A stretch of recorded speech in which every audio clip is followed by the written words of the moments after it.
مجادلہ کا مطلب تکرار ہے، جھگڑا ہے۔ مسئلہ یہ تھا کہ ایک مسئلہ ہے شریعت کا، لوگ تو طلاق جانتے ہیں لیکن اسی کی اس طرح سے ایک اور چیز ہے جس کو اکثر لوگ جانتے نہیں۔ ہاں اہل علم جانتے ہیں اور جو دینی معلومات رکھتے ہیں انہیں پتہ ہے وہ کیا مسئلہ ہے۔ ایک صحابیہ ہیں، عمر دراز ہو چکی تھیں، ان کے شوہر نے آپسی بحث میں تکرار میں ان کو اپنی ماں کی طرح کہہ دیا۔ اپنی ماں کی طرح کہنا اپنی بیوی کو، یہ کیا مسئلہ ہے؟ تو وہ بارگاہ رسالت مآب صلی اللہ علیہ وسلم میں روتی ہوئی آئیں، کہا کہ میرے لیے اب کیا حکم ہے بتائیں، میرے شوہر نے مجھے اس طرح سے کہا ہے، یہ جملہ کہا ہے۔ نبی پاک صلی اللہ تعالیٰ علیہ وسلم خاموش تھے۔ اکثر اس وقت ہوتا ایسا کہ اللہ کے حبیب صلی اللہ علیہ وسلم قرآن کے اترنے کا انتظار کرتے ہیں کہ اللہ تعالیٰ کی آیتیں آ جائیں، وحی آ جائے، تاکہ وہ قیامت تک کے لیے لوگوں کے لیے حل ہو جائے۔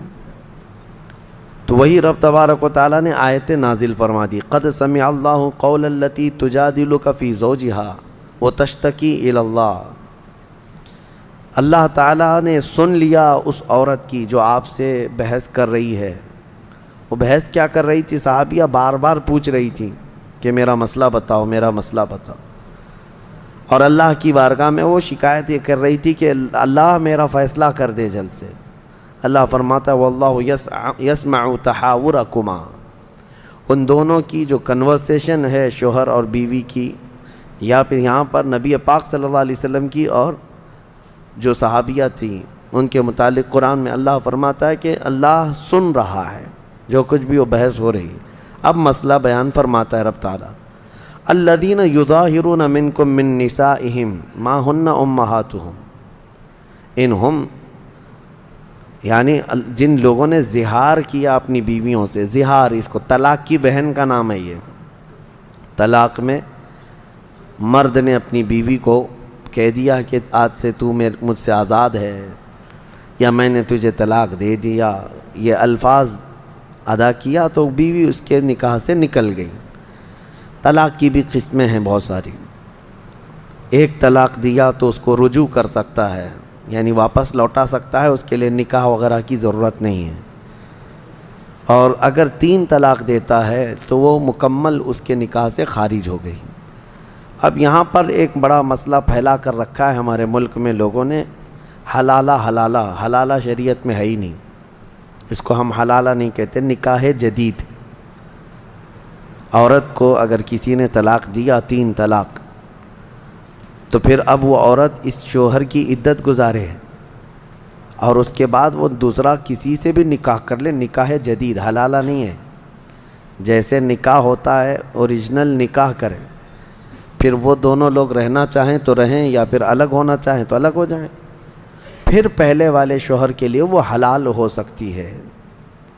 لیکن حلال کرنے کے لیے گھمانا کسی کے پاس، یہ شریعت میں ایسا ہے نہیں۔ بات سمجھ رہے ہیں آپ؟ اسی کو کفار و مشرکین آج بہت بڑھ چڑھ کر کے بیان کرتے ہیں کہ حلالے والے لوگ، حلالے والے لوگ۔ حلالہ کیا چیز ہے؟ نکاح جدید ہے، دوسرا نکاح کرے وہ عورت، رہنا چاہے تو اس کے ساتھ رہے۔ اب زہار کیا چیز ہے؟ زہار جو ہے اپنی عورت کو محرم عورتوں سے تشبیہ دینا، مطلب اپنی عورت کو یوں کہہ دینا کہ تو میری ماں کی طرح ہے، میری بہن کی طرح ہے، میری بیٹی کی طرح ہے، میری پھوپھی کی طرح ہے، میری خالہ کی طرح ہے۔ یہ جو محرم عورتیں اس سے پہلے میں گنا چکا ہوں، ان عورتوں میں سے کسی ایک عورت سے اپنی بیوی کو تشبیہ دیا تو عورت اپنے مرد پر حرام ہو گئی، فوراً حرام ہو جائے گی عورت۔ لیکن اس میں نکاح جدید نہیں ہے، دوسرا نکاح کرنا نہیں ہے، بلکہ اس کا کفارہ ہے۔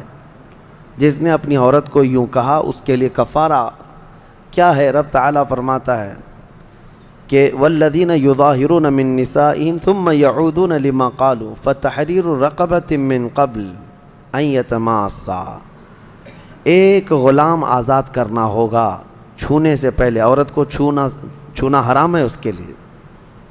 اب غلامی کا دور ہے نہیں، تو آگے رب تعالیٰ فرماتا ہے جو غلام آزاد نہیں کر سکتا وہ 60 روزے کنٹینیو رکھے گا، ایک روزہ بھی بیچ میں مس ہوا تو پھر شروع سے رکھے گا۔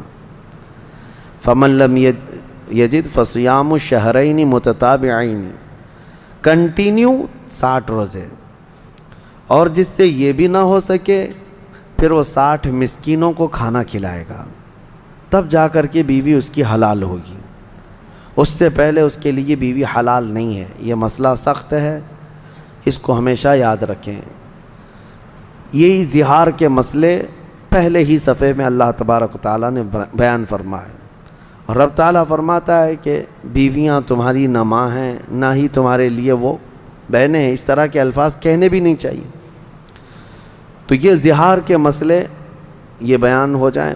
میں نوجوانوں سے یہی کہتا ہوں کہ طلاق کے مسئلے، زہار کے مسئلے، لعان کے مسئلے، یہ سب مسئلے شادی سے پہلے ہی سیکھ لو، تاکہ تم سے ایسی کوئی غلطی نہ ہونے پائے بعد میں۔